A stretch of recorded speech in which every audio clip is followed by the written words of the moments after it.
ఆగండి.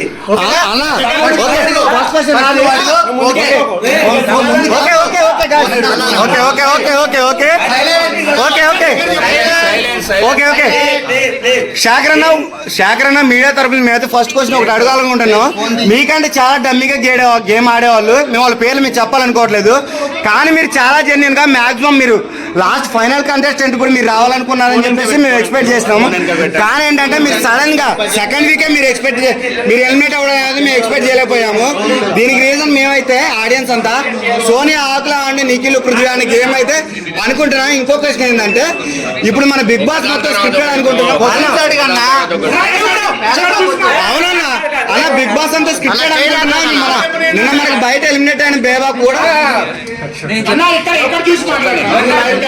సో ఒకటేంటంటే first of all Bigg Boss scripted అనేది పచ్చి అబద్ధం, అది కంప్లీట్ గా అబద్ధం. సో నేను ఎలిమినేట్ అవడానికి సోనియానో పృథ్వీనో ఎవ్వరూ కారణం కాదు. నేను హోమ్ సిక్ అనే విషయం నేను అక్కడున్న మేట్స్ అందరితోనూ షేర్ చేసుకున్నాను. సో హోమ్ సిక్ అవడానికి, హోమ్ సిక్ కూడా కరెక్ట్గా చెప్పాలంటే బిడ్డను చూసుకోవాలనే కోరిక నాకు బలంగా ఉంది అని అందరికీ చెప్పాను.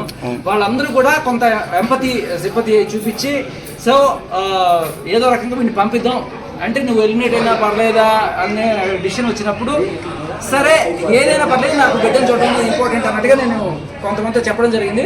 సో వాళ్ళు వీడి మంచికే అన్నట్టుగానే నాకు అలా చేశారు తప్ప ఎవరు నా మీద కక్ష కట్టి చేయలేదు. అందరూ ప్రేమతోనే పంపించాను. ఇప్పుడు బిగ్ బాస్ అనేది శేఖర్ గారు బిగ్ బాస్ చరిత్రలోనే ఫస్ట్ టైం కంటెస్టెంట్స్ ఓట్లతోని మీరు ఎలిమినేట్ అయ్యారు కదా, అంటే నార్మల్ ఓట్లు కాకుండా. మీ రియాక్షన్ ఎలా ఉంది? హ్యాపీగానే ఉంది, హ్యాపీగా ఉంది యాక్చువల్గా.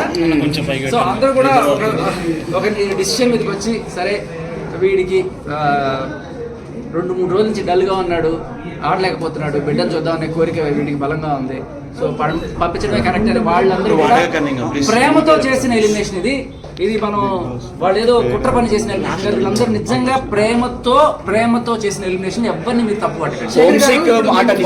బాధపట్టాడని నాగార్జున గారు మీకు చెప్పడం జరిగింది. అప్పుడు మీరు చాలా ఎమోషనల్ ఫీల్ అయ్యారు. ఆ సిచ్యువేషన్ కూడా చెప్పండి ఒకసారి.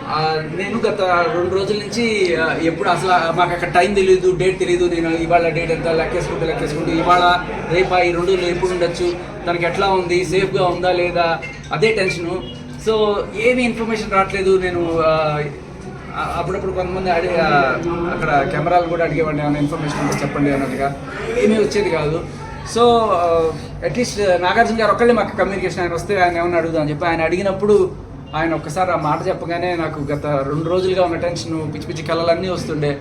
ఒకసారి మనసు కుదిరిపడింది, ఆ ఎమోషన్లో బస్ట్ అయ్యి అలా కాస్త ఆనంద బాష్పాలు అంతే. కానీ ఫస్ట్ టైం అందరూ మిమ్మల్ని ఇంట్లో నుంచి బయటికి వెళ్ళిపోవాలని అందరూ చెప్పారు. అదే వాళ్ళు ప్రేమతోనే పంపించారు బిడ్డ చూసుకోవడానికి. అన్న ఇంకో కాంట్రవర్సీ క్వశ్చన్ ఉందన్న.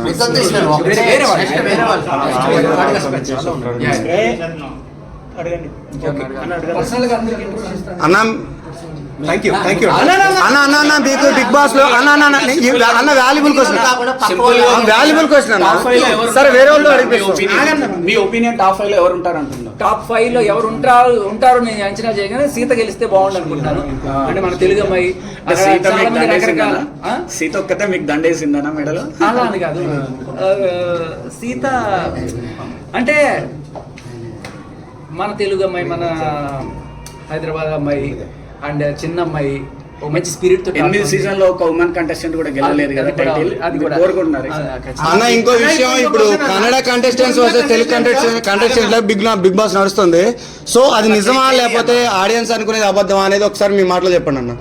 అలా కన్నడ తెలుగు అని ఏం లేదు, బట్ కన్నడ వాళ్ళు ఉన్న మాట అయితే వాస్తవం. కానీ కొంతమంది ముందుగానే తెలియడం వల్ల ఒకరికొకరికి వాళ్ళు రాగానే కొంతమంది క్లోజ్ అయిపోయి వాళ్ళు మాట్లాడుకోవడం వల్ల కొంతమంది మనం ఏలియన్ అయిపోయాము, మనల్ని వీళ్ళు దూరం చేశారని ఒక ఫీలింగ్ అయితే కొంతమంది